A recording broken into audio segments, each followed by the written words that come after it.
हरे कृष्ण कृष्ण कृष्ण हरे हरे, हरे राम राम राम हरे हरे। श्री सद्गुरु महाराज की जय, श्री सद्गुरु महाराज की जय। आप सभी का मेरे YouTube चैनल पर स्वागत है। आज हम आप सभी को आध्यात्मिक और प्रेरणादायक कथाएं सुनाने जा रहे हैं। कथा का शीर्षक है गुरु कृपा का चमत्कार। कथा का शीर्षक है गुरु कृपा का चमत्कार।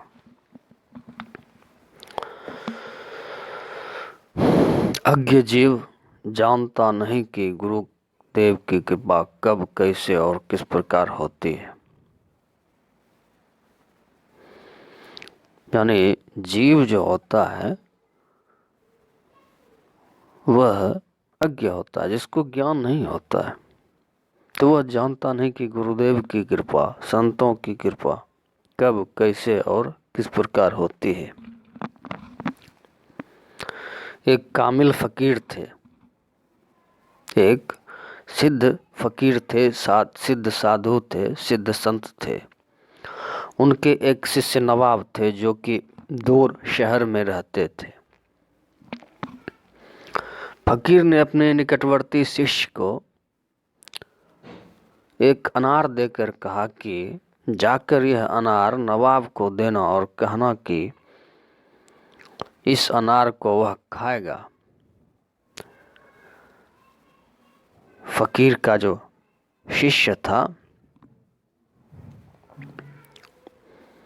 वह अनार लेकर पहुंचता है उस नवाब के पास। नवाब के साथ बहुत लोग बैठे हुए थे।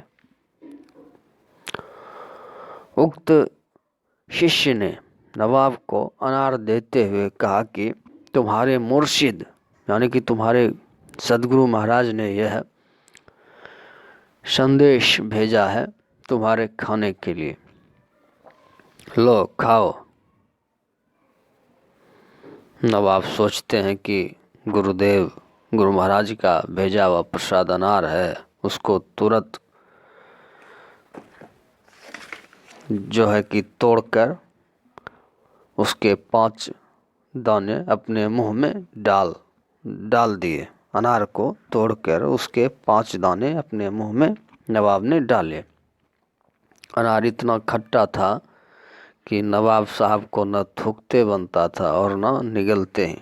अनार ज़्यादा खट्टा होने के कारण नवाब साहब को निगलने में परेशानी हो रही थी और थूक भी नहीं सकते थे, क्योंकि वो प्रसाद था भाई। अगर थूकते हैं तो गुरु की प्रतिष्ठा में हीनता होती है। गुरु प्रसाद की मर्यादा रखने के लिए किसी तरह निगल गए। जो शिष्य अनार लेकर गया था उसने कहा कि और खाओ। 5 दाने खाने में ही बेचारे का दम घुटने लगा था। नवाब सोचते हैं ये गुरु महाराज के प्रधान शिष्य हैं, इसकी बात कैसे नहीं मानी जाए। ये तो फिर क्या हुआ, 5 दाने और मुंह में डालकर निगल गए और कहा कि अच्छा पीछे खा लूँगा। इस पर उसने कहा बस, अरे और खाओ। उतने लोग बैठे थे, अब कैसे कहे कि नहीं खाऊंगा। जबरदस्ती 4 दाने और निकल गए और कहा अच्छा पीछे खा लूँगा।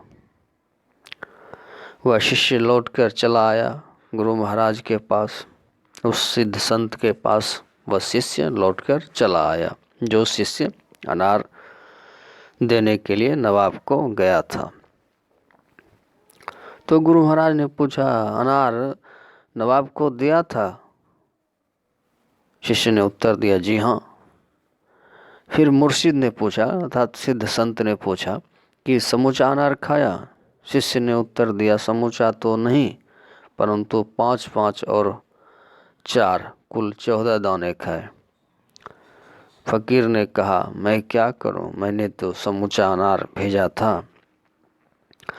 अगर उसने समूचा अनार खाया होता तो जिंदगी भर उसकी नवाबी रहती, अब मात्र 14 वर्ष उसकी नवाबी रहेगी।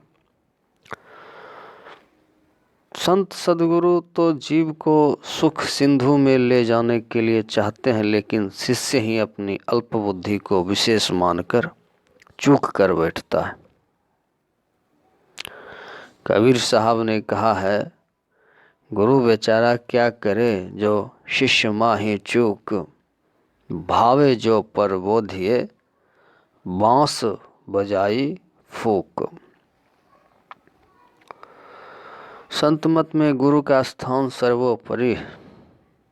हमारे गुरुदेव जी महर्षि में ही परमानंद जी महाराज बहुत ऊंचे और महान संत थे।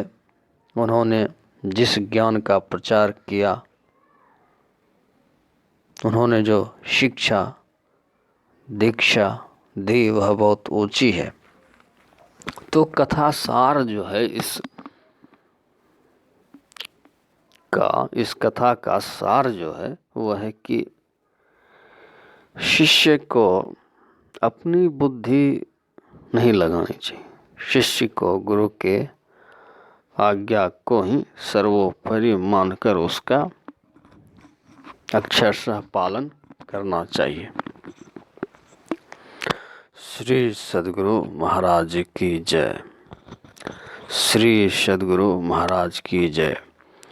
मेरा नाम रामानुग्रह है। यह कथा मैंने आप लोगों की सेवा में अपने YouTube चैनल पर प्रस्तुत किया है। श्री सद्गुरु महाराज की जय।